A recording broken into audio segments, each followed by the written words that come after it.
Друзья, приветствую вас на канале, посвященном погоде рынка недвижимости Украины. Сегодня мы с вами будем подводить итоги прошедшего второго квартала и будем говорить о целом центральном регионе, друзья, куда входят 5 крупных областных городов-центров. Подумайте только, какой большой объем информации я постараюсь вам, так сказать, в цифрах изложить в течение, ну, наверное, 25 минут.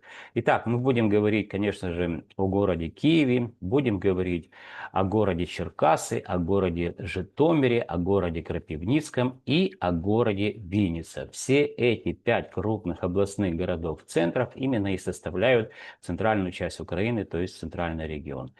Постараемся с цифрами разобраться с ситуацией, которая происходила в течение одного месяца, то есть будем говорить о колебательных процессах и, конечно же, будем говорить о тенденциях длиною в 1 год. В конце видео подведу итоги и сделаю среднесрочный прогноз до конца 2026 года о том, что будет происходить на рынке жилой недвижимости центрального региона.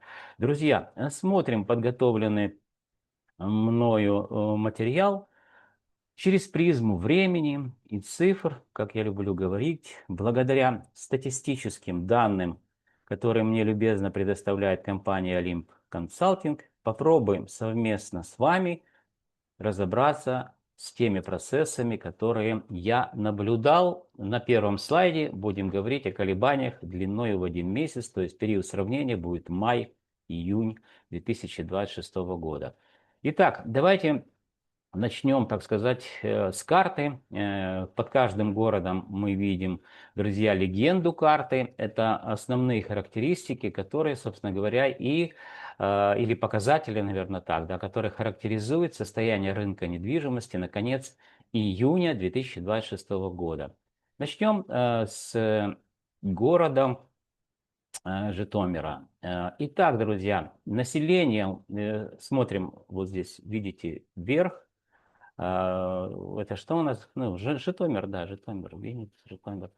Население, друзья, довоенное, это официальная статистика, ее можно найти в открытых источниках. Сколько сейчас живет людей в Житомире? Я думаю, что больше, потому что все-таки с северо-восточной части Украины, с Донецко-Приднепровского региона внутренние мигранты, они, в общем-то, едут в центр Украины, где, как они кажется, более безопаснее. Ну и понятно, что в Житомире не очень дорогая недвижимость, как в аренде, так и в продаже. Поэтому город Житомир, я думаю, что на сегодняшний день порядка 400 тысяч живет. Напишите, друзья, кто живет в Житомире, насколько визуально вы можете, так сказать, связать больше людей или меньше, чем до войны. Количество предложений, которые были выставлены для продажи, составило 8847 объектов жилой недвижимости, это первичный и вторичный рынок. Друзья, я работаю с большими цифрами и демонстрирую вам генеральную выборку, которая участвует в исследовании.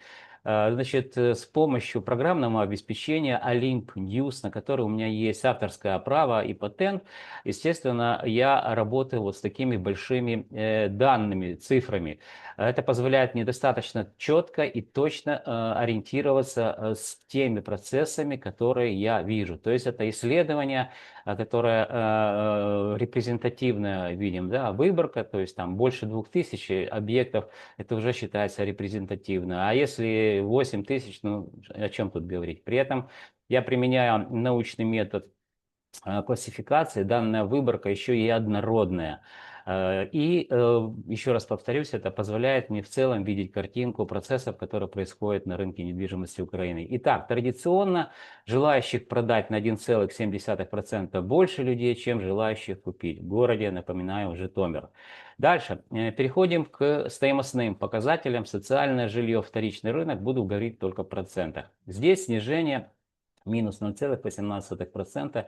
Друзья, абсолютно себя адекватно ведет рынок, хотя я так думаю, что людей больше стало жить в городе Житомир. Но еще раз, во время войны, друзья, ну, очень сложно себе представить людей, которые переезжают и покупают квартиры. То есть в лучшем случае они могут надеяться оплачивать аренду. Итак, эконом-комфорт, бизнес-класс, вторичный рынок. Здесь мы видим динамику роста плюс 0,67% за месяц. Переходя к первичному рынку, здесь мы видим динамику роста. Квартиры эконом-класса подорожали на 0,88%. Напомню вам, что первичный рынок, друзья, это квартиры, которые еще не сданы в эксплуатацию. И во время, так сказать, того, что происходит, войны, не факт, что эти квартиры вообще будут достроены. Это огромные риски для людей, которые пытаются что-то купить на первичном рынке. Ну, продать-то, понятно, люди хотят. Первичный рынок квартиры бизнес-класс подорожали на 0,59%. Переходим к городу Киеву, друзья. Город Киев, довоенное население почти 3 миллиона, 2 миллиона 950 тысяч. А сейчас я предполагаю, что где-то 3,5 миллиона живет. Я уже не живу в Киеве, но вот так сказать, по ощущениям, 9 месяцев назад я уезжал с Киева, тогда уже население было больше, это и по машинам видно, и по людям, и общественный транспорт. Ну, то есть визуально можно увидеть, что людей стало больше, чем было до войны. Количество предложений 66 900 объектов жилой недвижимости на первичном и вторичном рынке было выставлено для продажи. Напомню вам, это июнь месяц, что традиционно на 0,6% процента больше, чем это было в мае месяце. Переходя к стоимостным показателям, видим, что социальное жилье, это вторичный рынок, подорожало на 0,19% за месяц. Город Киев опять стал показывать динамику роста. То есть с января месяца мы видели по май снижение, вот теперь опять колебательные процессы, так сказать, вот эти весы, да, качнулись или качели, как удобнее там называть в простонародье, качнулись в сторону повышения стоимости на 0,19%.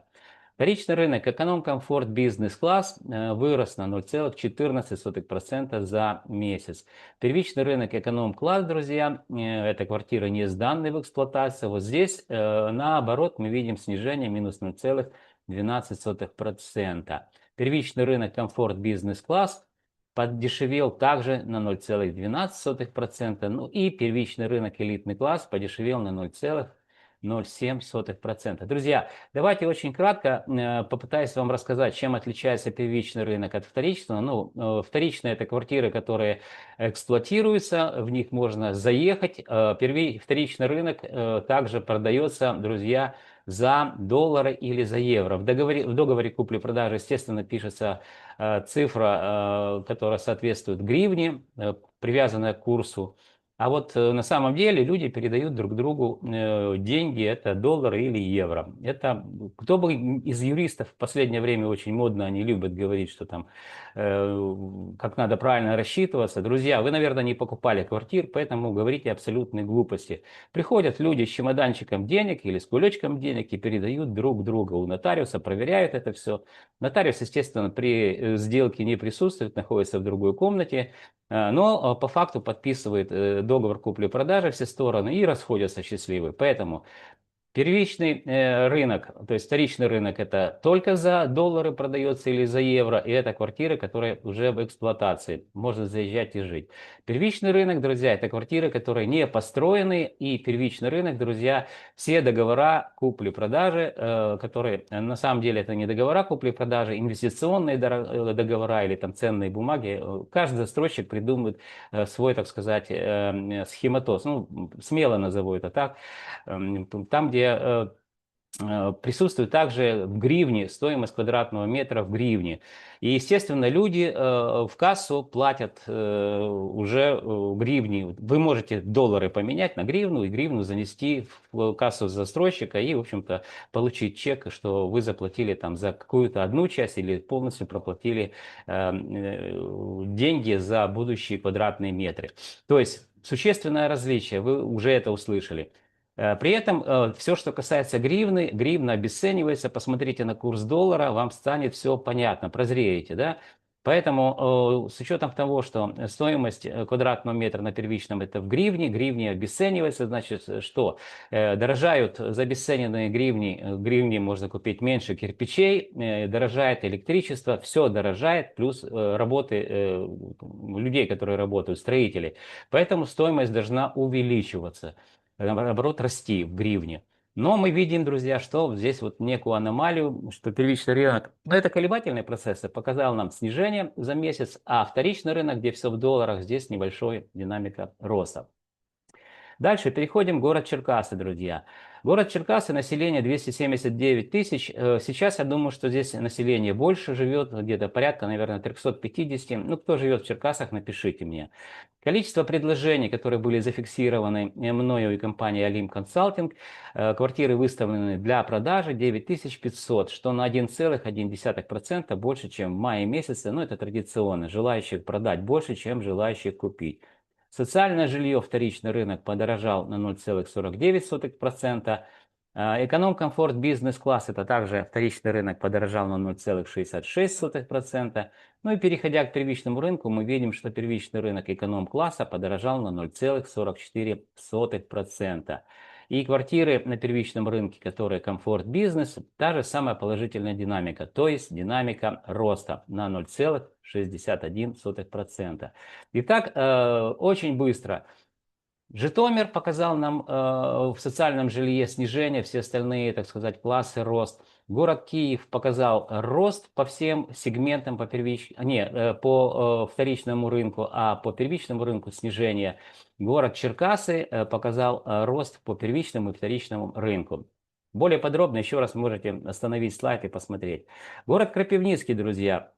Небольшой город, 226 тысяч человек проживало до войны.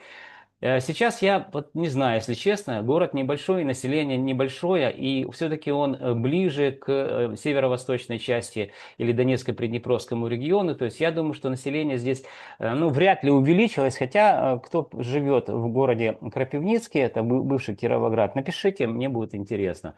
Почему? Потому что количество людей очень сильно влияет на стоимость недвижимости. Это очевидные вещи. Квартиры – это люди, люди – это квартиры. Нет квартир, вернее, нет людей, нет квартир. Поэтому количество людей, проживающих, это очень важно.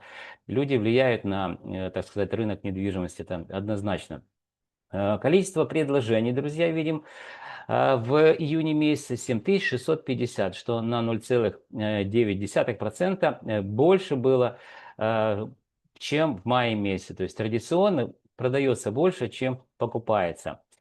Социальное жилье, друзья, подорожало на вторичном рынке плюс 0,56%. Квартиры комфорт, бизнес-класс, также вторичный рынок подорожал на 0,76%.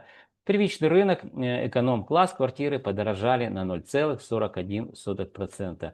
Ну и комфорт, бизнес-класс, первичный рынок, не исключение, положительная динамика роста.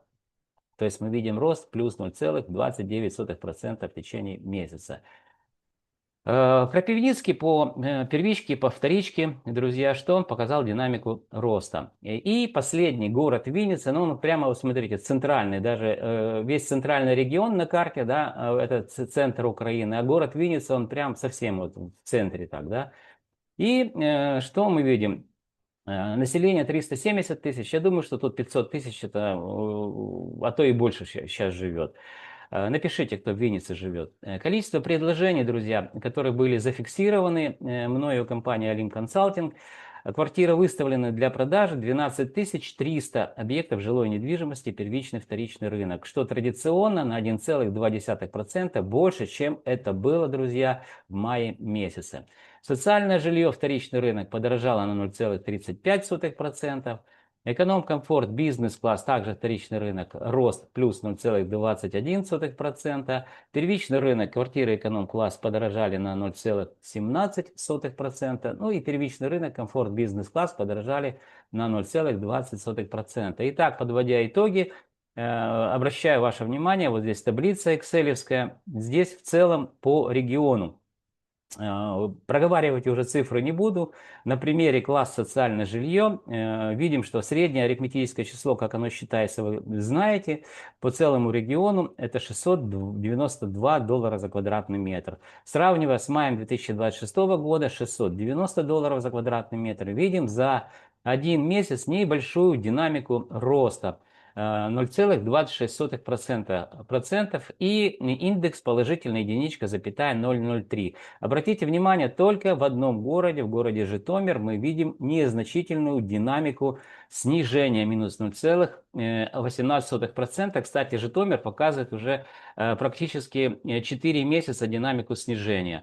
И город Киев, друзья, показывал динамику снижения, и город Винница показывал, но в ближайшие 2 месяца, вот эти, которые у нас май-июнь, там колебательные процессы вверх пошли, но в целом мы видим, в общем-то, везде присутствует положительная динамика. Последний слайд, самый интересный, верхнюю часть мы уже проговорили, разбирать не будем, это полная картинка того, что произошло в течение месяца. А внизу мы видим, друзья, экселевские данные, табличка, но здесь уже период сравнения, естественно, июнь 2026 год с июнем.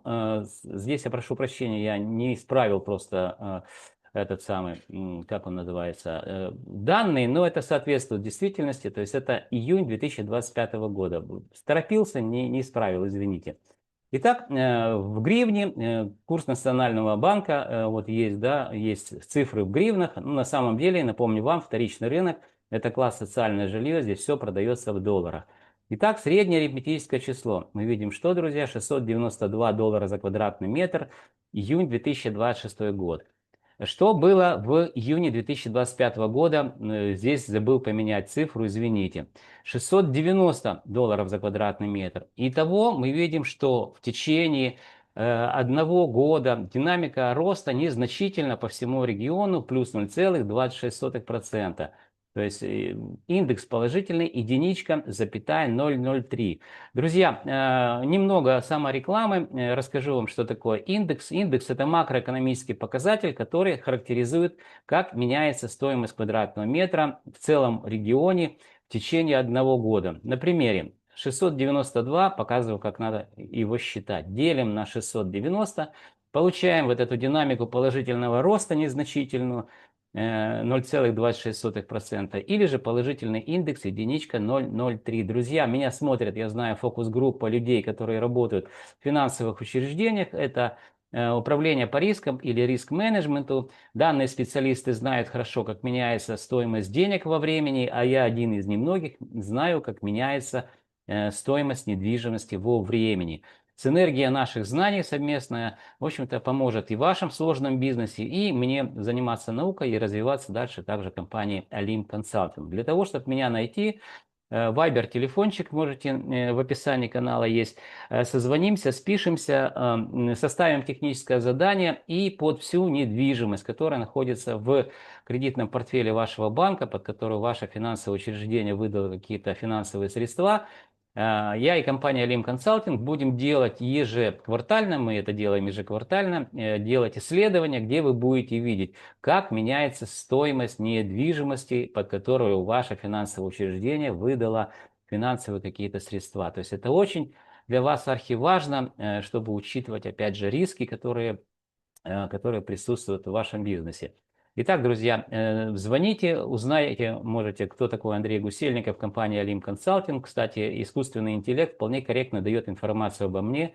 Я сам, так сказать, был удивлен, перечитал несколько раз, ничего не соврал. Ну, понятно, что статьи, которые я писал, обо мне писали, все это как бы собирается и просто выдается это как по факту. Если у человека те или иные компетенции, о которых он заявляет. Поэтому плюс можете узнать у своих друзей, которые работают также в банках, по поводу меня и компании Alim Consulting. У нас уже большой, так сказать, есть портфолио, где мы реально очень с большими клиентами работали, и в принципе это все банки перечислять нет смысла. Я думаю, что если захочете, найдете. Итак, друзья, теперь переходим к чему? К прогнозам. Мы подвели итоги, и давайте будем на эту табличку смотреть, которая внизу.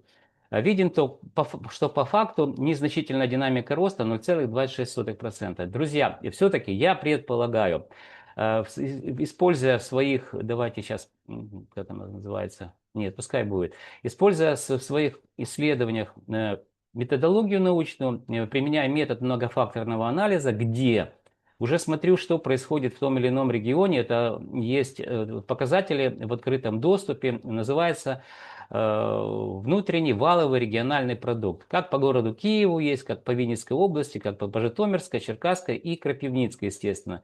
И вот с учетом того, что рынок недвижимости является сегментом экономики того или иного региона, мы просто смотрим, что происходит с индексами, которые характеризуют развитие экономики. И если там, друзья, все достаточно плохо, то, скорее всего, такая же ситуация будет на рынке недвижимости. Исходя из этого, я предполагаю, друзья, но это очень кратко, да, предполагаю, что все-таки город Киев до конца года покажет нам снижение стоимости по где-то, наверное, по 0,5% каждый месяц. Ну, то есть в районе, возможно, 2,5% снижения будет до конца года, друзья.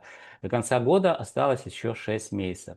Город Винница, друзья, здесь все-таки динамика роста будет продолжаться, незначительная. При этом могут быть колебательные какие-то процессы. Я думаю, что рост будет до 1% в годовом измерении до конца года. Город Житомир, с учетом того, что он последний, не последний, а с января месяца по апрель показывал динамику снижения, сейчас показывает, я думаю, что все-таки эта динамика будет продолжаться. То есть где-то тоже минус 2% в годовом измерении мы увидим по Житомиру. Город Черкасы, уверен, что небольшая динамика роста будет, где-то плюс тоже 2% возможно в годовом измерении.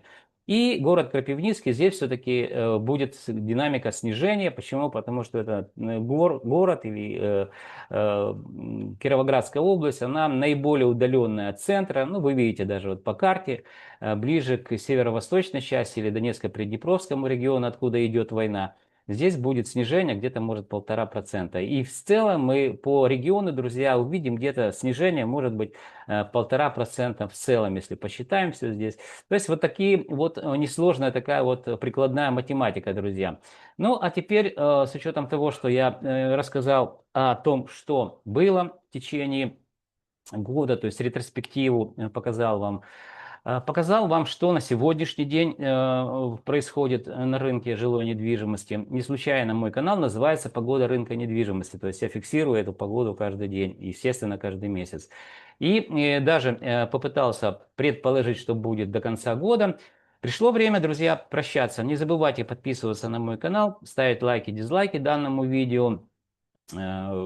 Помните, что я ваш скромный слуга и компания Олимп Консалтинг готовим для вас ежемесячные обзоры рынка недвижимости, которые, я уверен, станут для вас компасом, ну или как минимум путеводной картой в каменных джунглях рынка недвижимости Украины. Друзья, до встречи в следующих моих видеороликах.